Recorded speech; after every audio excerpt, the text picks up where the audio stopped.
Hey guys, this is Brandon Rawli with Rawli's Furniture by Fireman. Today I'm going to show you a little DIY video on how to make a perfect edge on any tabletop you're building. If you're building yourself a farmhouse table, any kind of table you're building. I know farmhouse tables are popular right now. And I just want to show you how to get the perfect edge on it if that's what you're looking for. This right here is going to be cut down to a 7-foot long tabletop for a customer of mine. I went ahead and glued it up using biscuit joinery yesterday. So the glue's dry, ready to go. I'm going to show you how to cut it using my Makita track saw. I love the track saw, and once I'm done, I think you'll really be impressed with how straight the edges are and how you can get the same look. Alright, so here's what will be the 7-foot long all-cedar tabletop that I'm building for a customer. Right now it's at 8-foot length because I like to leave it a little bit longer before I cut it down to size. That way you can get the edges perfectly straight like I'm about to tell you about. So I'll go ahead and show you the edges on it. As you can see, the edges are give or take about an 1/8 inch, whether that be longer or shorter. That just goes with the chop saw cuts, and also it goes with the glue up. You know, maybe they may not be perfectly lined up every time you glue them up. And afterwards, I like to go ahead and get just a perfect edge on it, and you're not going to be able to just eyeball that when you're clamping it. So what I'm going to show you today is how I use a track saw to get a perfect edge on it, and why I always leave my tables just a little bit longer once I glue them up, and then cut them down to size at the very end right before I stain them. That way you get the true edge and you get the exact size you need without cutting it too short. Alright, now to the tutorial of cutting a perfect edge on the DIY tabletop. Right here I have my Makita track saw. That always just makes it a little bit easier to get a perfect edge. You don't have to bring a straight edge and make sure a board is straight, anything like that. The track saw track is always going to be perfect. So what we're going to do here is I have my biscuits marked on here, my biscuit lines. That way you don't cut into a biscuit, and then on the end of your table you see where the biscuit hole was, and it just makes it where it doesn't look as good. It doesn't look like a finished product. So here, I'm going to get my track saw. I'm going to show you how I go ahead and mark the line, make sure this is perfectly straight. And then in order to make it a 90-degree, perfect, perfectly square table, I'm going to go off this and mark it to the exact length I need. But first, we're going to start cutting here. So here's my Makita track, like I had shown you. Here we go right here. So in this Makita track, you're going to lay it just where you need it. Perfect. It's super simple to use. Alright. Also, this is what I use. Use a small square. Get it to where it's perfectly aligned with one of the edges. Now the edges aren't perfectly square, but they're going to be close enough that we can work with it. So that is perfect right there. Double check that I'm not on a biscuit line so we don't cut into those biscuits. Now we're going to go ahead and cut. Put some of my safety equipment on.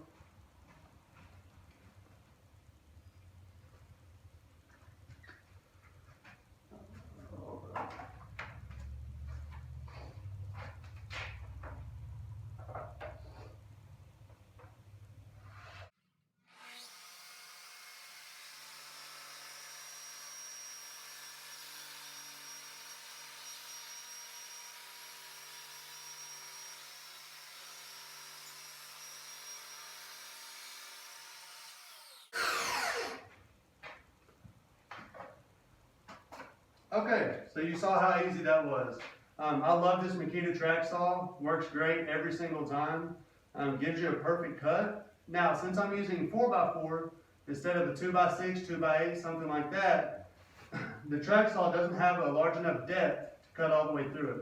So what we're going to have to do, flip it over, cut from the other side, make sure we line up the lines perfectly.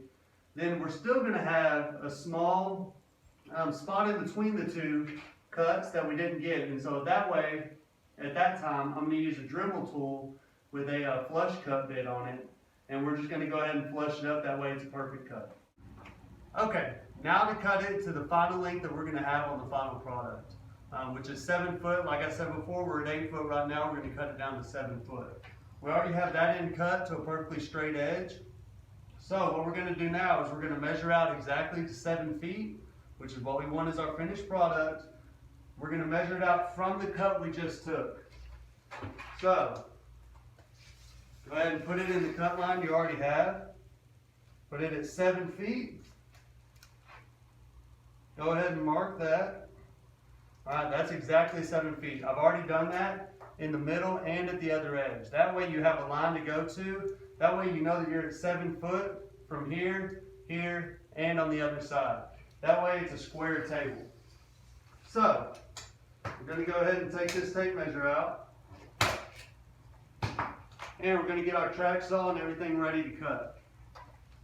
So, from here we're going to put the track saw, those lines we just marked. We're going to go ahead and place the track saw on those lines. Now, once you have that on the lines, okay, the left side, right side, and the middle, you know that you're perfectly square to the other edge. And that is what we're trying to get to. So, we've got it on each one of the lines. Now, it's time to cut.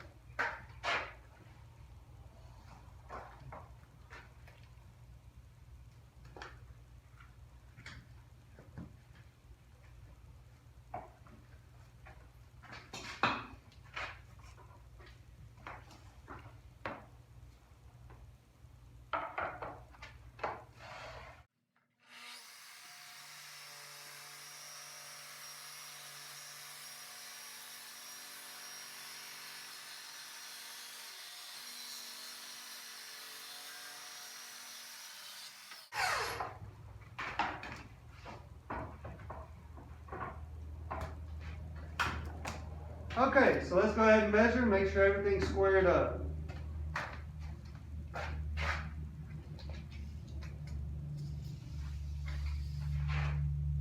Right at 7 feet. And check the other side. Probably isn't necessary, but I like to double and triple check everything I do, just because you don't want to give a product that you're not happy with, or if you're building your own table, you know, you're going to want everything perfect. Alright, we're at 7 foot on both sides. So next, flipping it over and doing the exact same thing.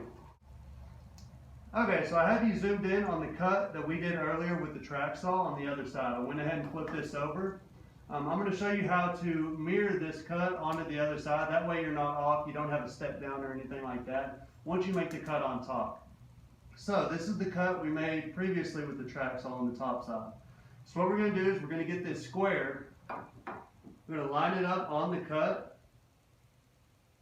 Perfect, just like that. We're going to go ahead and mark up. Now, with that, we're going to go to this side.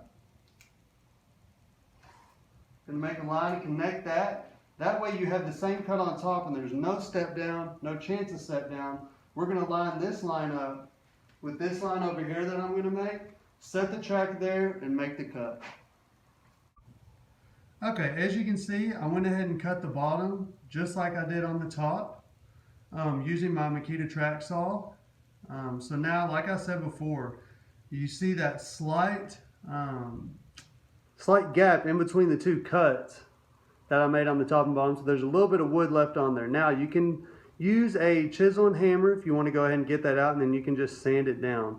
A way that I found is a little bit easier is using this Dremel Multimax tool that I bought probably 3 months ago now. I've used it a ton. It works great.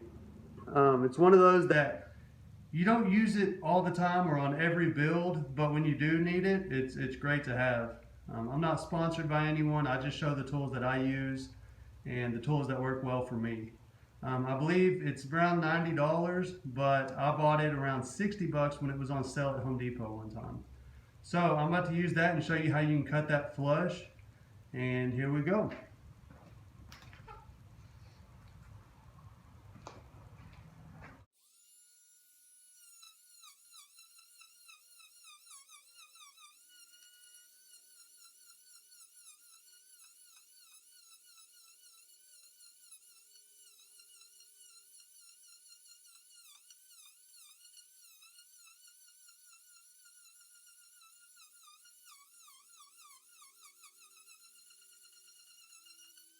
All right, as easy as that.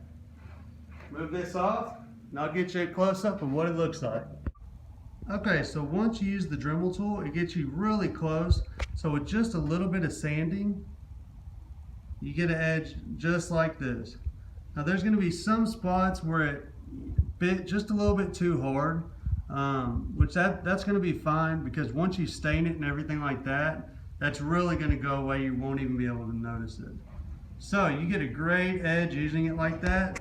Also, that track saw, getting it so close makes it so much easier on you to try to get that perfect edge. All right, I have finished sanding the cedar tabletop to 120 grit. I'll sand it to 220 grit before I stain, but I'm not planning on staining today. So I just wanted to show y'all some of the lines that we cut today. Here's that line that we cut down to 7 foot. Really has a great edge on it. And as you can see, even the spot that we missed with the Makita track saw, just about that one that's about a 1/4 inch thick in between where the two tracks couldn't meet. Once you hit that and knock that off and sand it with 120, it really just hides it. You can't even tell that it was ever there. So thank y'all for watching. On my next video, I will most likely show why I do biscuit joinery instead of pocket hole joinery, which is really popular in the DIY world. But biscuit joinery for me is just superior to pocket hole joinery because of the joints you get with it. So thank y'all very much. Like I said, there's the 7-foot cedar table. Y'all can visit rawlisfurniture.com and check out some more of my work. And thank y'all for watching. I'll be back next week.